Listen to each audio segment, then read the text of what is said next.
Welcome to today's deep dive. We are so glad to have you with us. Yeah, thanks for tuning in. It's great to be here. So I want you to think back for a second. Have you ever been, completely invested in a world? We've all been there. Right, like a specific set of characters, a sprawling mystery, and then right when the story is hitting its absolute peak, The network just pulls the plug. yes, the network just pulls the plug. I mean, I still haven't forgiven the television executives who canceled my favorite sci-fi show on a massive cliffhanger like 10 years ago. So I intimately know the pain we're talking about today. It's a universal feeling, really. It is incredibly frustrating when art you care about just vanishes. It is. But today, we aren't just mourning canceled media. We're taking a massive panoramic look at the very corporate mechanics that caused those cancellations. And more importantly, how a show might actually come back from the dead. Because we have our hands on a brilliant, highly focused entertainment business document today. We do. It's titled The Paramount Merger and the ThunderCats Revival Thesis. And what's fascinating here is that it's a phenomenal piece of analysis, largely because it strips away the emotional frustration of being a fan. Yeah, it takes the emotion right out of it. Exactly. Instead, it looks strictly at the corporate tectonics. The massive, slow-moving financial plates that govern what actually gets greenlit, what gets buried, and what gets a second chance on our screens. And our mission for this deep dive is to look at those shifting plates. We want to unpack how a massive paradigm-shifting event in the entertainment business might just be the golden ticket for resurrecting a beloved, abandoned animated property. Specifically, we are looking at the ThunderCats 2011 animated series. Okay, let's unpack this. We need to talk about the macro business context first, because the scale of the financial maneuvering we are dealing with here is almost hard to comprehend. It's astronomical. We are looking at a staggering $110 billion acquisition. This Paramount-Skydance acquiring Warner Bros. Discovery. A tectonic industry earthquake. It really is. It rewrites the rulebook for everything from movie theaters down to the apps on your phone. And what's fascinating here is the absolute paradigm shift this deal represents for the industry at large. For the last several years, the entire entertainment sector has been caught in this deeply destructive corporate trend. Oh, for sure. It's been a tough time to be a fan. It has, but an acquisition of this magnitude signals a massive pivot. It represents a move away from those recent scorched earth financial tactics and a very deliberate turn toward maximizing the untapped potential of legacy intellectual property. IP utilization. Yes. That is going to be our watchword today. If you are an entertainment business analyst, the second a six-figure blockbuster merger like this goes through, you start scanning the vault. You're looking for dormant franchises that have built-in value. Exactly. And sitting right there in the Warner Bros. Vault is ThunderCats 2011. It is the ultimate sleeping giant. We are talking about a property with massive global brand recognition. A critically acclaimed but criminally short-lived run. It's just waiting for the new executives to realize what kind of asset they're sitting on. But before we get to the rescue mission, we have to look at the villain of this story. Right. We have to look at the dark days that preceded this merger. We need to talk about the era of the animation purge. That is unfortunately the most accurate term for it. To understand the optimism surrounding this new strategy, we first have to autopsy the old one. Let's do it. The prior Warner Bros. Discovery regime will likely be remembered in industry textbooks for a very specific and highly controversial financial strategy that essentially viewed art as a liability. I want to break this down for you, because if you are a fan of animation, you felt the sting of this era deeply. The previous WBD era was infamous for literally burying and cutting animated projects. And the most shocking part was that it had nothing to do with quality. Exactly. It wasn't because the shows were poorly written or because the ratings were tanking. No, they were pulling fully finished or nearly finished works of art off platforms and permanently locking them away in a vault. But wait, if a company is bleeding money and carrying a mountain of debt, isn't cutting costs just standard business survival? Like, why take the extra step of erasing the content completely? It all comes down to the ruthless short-term math of tax write-offs. To put that in perspective, imagine a construction company building a multi-million-dollar custom-designed house. Okay, I'm following. But instead of putting it on the market and trying to sell it, they bulldoze it the day the paint dries, just so they can legally tell the IRS they took a massive financial loss. Wow, and that loss lowers their overall tax burden for the year. Exactly. From a purely quarterly earnings perspective, erasing an asset to offset revenue offers a quick, temporary bandage for a balance sheet. But from a long-term strategy standpoint, and certainly from a creative and consumer trust standpoint, it is incredibly destructive. It treats intellectual property as entirely disposable. It essentially turned creativity into a tax shield, which is just a bleak way to run a studio. It really is. But that contrast is exactly why the thesis in our source document is so incredibly optimistic right now. Because the boardroom math is fundamentally changed. With Paramount-Skydance taking the reins, The corporate philosophy pivots entirely away from that purge mentality. You don't spend over $100 billion to acquire a vault just to keep the doors locked and the lights off. The new strategic focus under Paramount-Skydance is on deep diving into that newly acquired catalog to find existing lore-rich intellectual property to utilize. The core logic behind this strategy is risk mitigation. Building a brand new franchise from scratch today is astronomically expensive and highly unpredictable. But taking an existing property, one that already has a rich world, established mythology, and a baseline cultural awareness, and giving it the right resources. That is smart, sustainable business. They want to maximize the untapped potential of legacy IP rather than destroying it for a temporary tax break. And for you listening, this is where all this high-level corporate jargon actually hits your living room. This directly affects the media you consume on a Friday night. Exactly. The shows you loved, the ones that mysteriously disappeared from your streaming queue, suddenly have a fighting chance.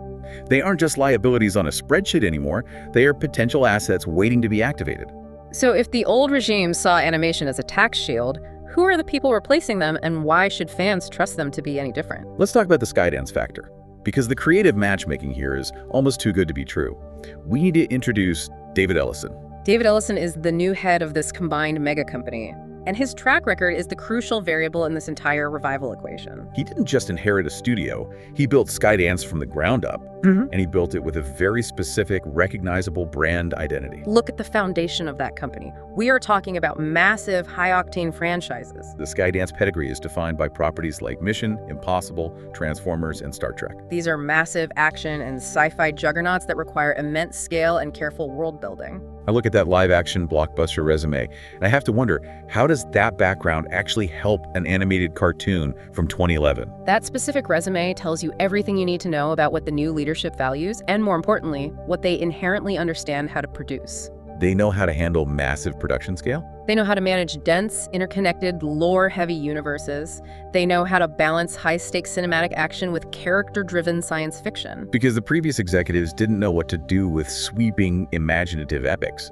They didn't understand the fan base for it, and they didn't know how to grow it. Right. David Ellison's entire career is built on monetizing exactly that kind of property. Here's where it gets really interesting. Think about the specific DNA of ThunderCats 2011. It isn't just a simple episodic Saturday morning cartoon. It is a sprawling epic. The show is defined by a highly unique blend of advanced sci-fi technology and ancient fantasy magic. It features complex political intrigue, intense choreographed action sequences, and deep mythology. It shares the exact same creative bloodline as a Transformers or a Star Trek. It is practically tailor-made for the Skydance brand. If we connect this to the bigger picture, we are really talking about the concept of synergy. And in business, synergy is often just a hollow buzzword used to justify laying off redundant staff after a merger. But here, the document highlights a very real, tangible alignment of creative sensibilities. Having leadership that fundamentally specializes in lore-heavy action franchises is the exact missing ingredient needed to pull a show like ThunderCats out of the vault. They don't have to learn a new language to understand the appeal of the show. They already speak it fluently. And you know what else is wild? The new studio heads don't even have to start from scratch creatively. Oh, because the fandom has already done the heavy lifting for them. Yes. It is unbelievable. There are highly active analytical podcasts out there and these comprehensive digital guides that are just meticulously mapping out the unfinished saga. They've documented every unresolved plot thread, every character arc that was cut short. They are practically handing Paramount the script and the audience for season 2 on a silver platter. It really is unprecedented. The community kept the flame alive and structured the entire narrative path forward. It's the difference between having a high-performance sports car in your garage and not knowing how to drive stick versus handing the keys to a professional race car driver who already has the GPS coordinates punched in. Skydance knows exactly how to drive a vehicle like ThunderCats. And they aren't just bringing their expertise, they are building the ultimate track to race it on. So let's shift gears and talk about the infrastructure, because this is where the industry insider details get truly wild. This deal isn't just about changing the boss, is it? Not at all. It is witnessing the birth of an animation super studio. The structural reality of this consolidation cannot be overstated. When we analyze a deal of this magnitude, we have to look past the dollar amount and look at the physical assets being mashed together. Because this deal is actively merging Warner Bros. Animation with Paramount's Nickelodeon. Just pause and think about the cultural weight of those two names. Warner Bros.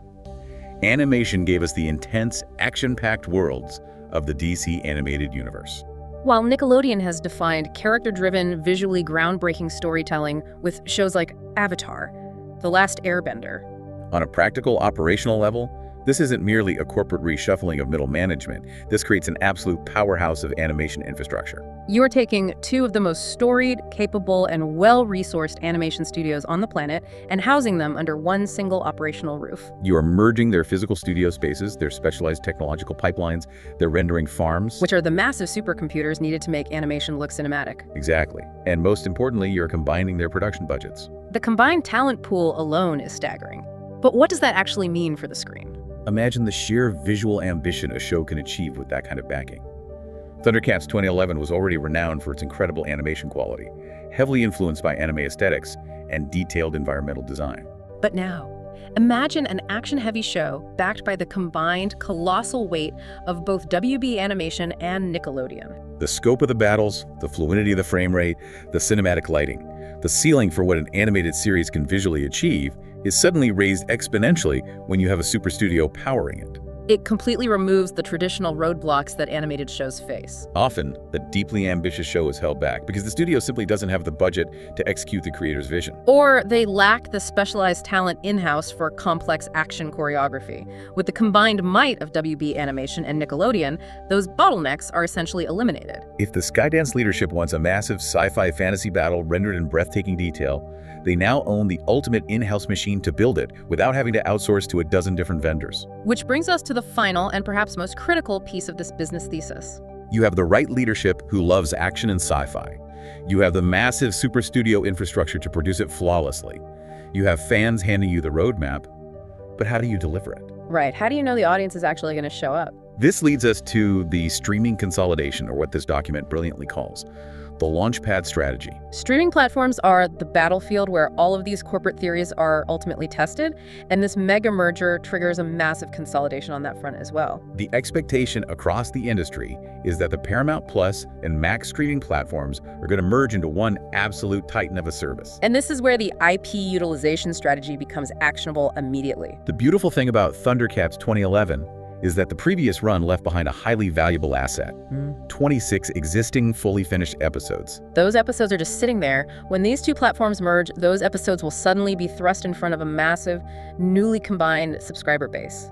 Millions of people who were strictly Paramount Plus subscribers, who maybe never had access to the WB catalog, are suddenly going to have this sweeping sci-fi epic pop up on their home screen recommendations. This is the crucial business insight of the entire thesis. Streaming platforms don't just broadcast content, they harvest data. Those 26 episodes act as a built-in launchpad. From a corporate perspective, putting the existing show in front of this combined audience provides a zero-risk way to test the waters. It is essentially a 26-step data-gathering machine. They don't have to spend a single dime on new production to see if the interest is there. It is brilliant. They just flip a switch, put the show on the front page of the newly merged platform, and watch the numbers roll in. Yeah. But what exactly are they looking for? It's not just basic view counts anymore, is it? Not at all. They get a real-time X-ray view of exactly who is watching. They can measure audience analytics with granular precision. They track completion rates, like do viewers watch all the way through the credits? They look at demographic overlap. Are the people watching this also watching Star Trek? They can generate heat maps of when people pause or rewind. They can gauge the actual quantifiable appetite for a full-blown revival. If the newly merged subscriber base devours those 26 episodes, the green light for Season 2 essentially pays for itself in projected subscriber retention.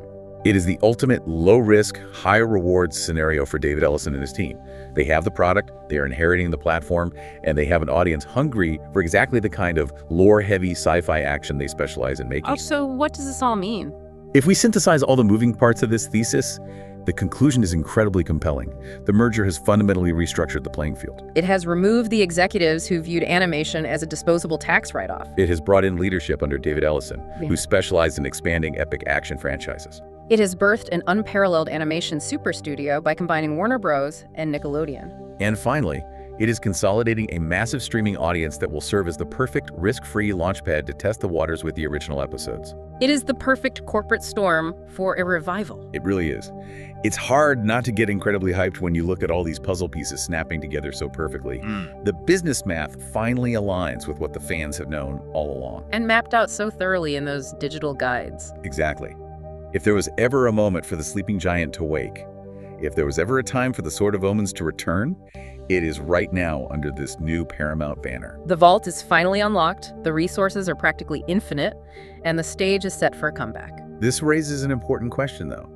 And it is something I think you should really ponder as we wrap up today's deep dive. Oh, definitely. We've just spent this entire time marveling at how perfectly these massive corporate gears have to align to save one brilliant animated show. But if it takes a staggering $100+ billion mega merger of corporate titans to simply create the opportunity for revival, What does that say about the fragility of art in the modern streaming age? will future creators have to design their stories, their characters, and their worlds specifically to survive the turbulent, unpredictable winds of corporate consolidation? It is a fascinating and somewhat daunting reality for the future of entertainment. That is a deeply profound point to leave off on. Thank you so much for joining us today and exploring the hidden mechanics of the entertainment business with us. We will see you on the next deep dive.